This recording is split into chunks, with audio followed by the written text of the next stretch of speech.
Welcome to Module 4 of Introduction to AI Tools for Teaching and Learning.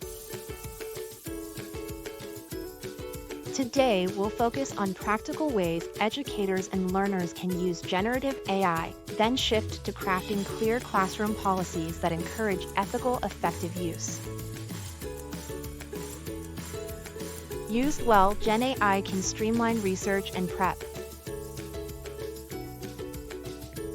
Tools like Perplexity, Elicit, Cite, and Research Rabbit help surface papers, summarize abstracts, map related authors, and spot emerging themes.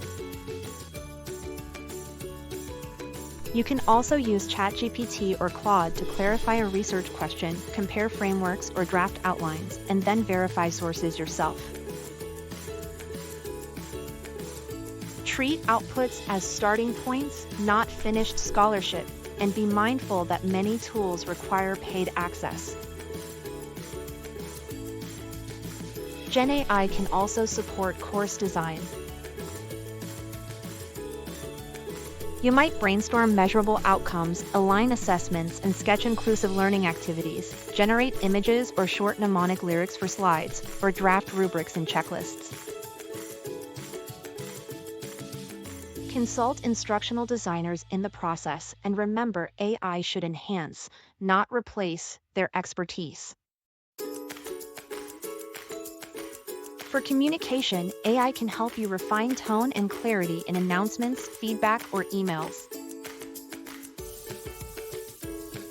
Keep authorship transparent. Use AI to suggest phrasing, then revise so the voice is yours. For feedback support, ask a model to make comments more actionable, encouraging, or inclusive. When summarizing meeting notes or long documents, remove personal identifiers before pasting text and verify the generated summary. Gen AI can also assist with planning. You can have a model break complex projects into milestones, anticipate risks, or draft timelines and checklists. Consider privacy, cost, and policy implications before adopting any tool in your workflow. Students have legitimate uses too. Consider incorporating live class demos to model strengths and limitations. For example, have an AI tool summarize a table, then share with your students and critique what the AI summary missed. Suggest that students can do Q&A with a Gen AI tool to build understanding with tricky topics or locate literature keywords or even get early writing feedback. Coach them by emphasizing critical reading skills, citation standards, and responsible disclosure. Discuss risks like bias, misinformation, privacy, over-reliance, and that tool availability and pricing can change. Now let's talk about policies. Begin with your scope. Consider your learners, discipline, modality, and institutional rules. Align with existing academic integrity language, then add course-specific guidance.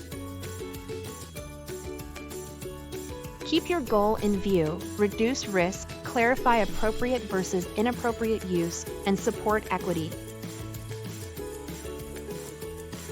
Expect to revise as tools evolve. A living policy is easier to update than an institution-wide statement. When drafting, include plain language examples of allowed and disallowed use, like brainstorming versus drafting. Specify how students should disclose or cite AI use.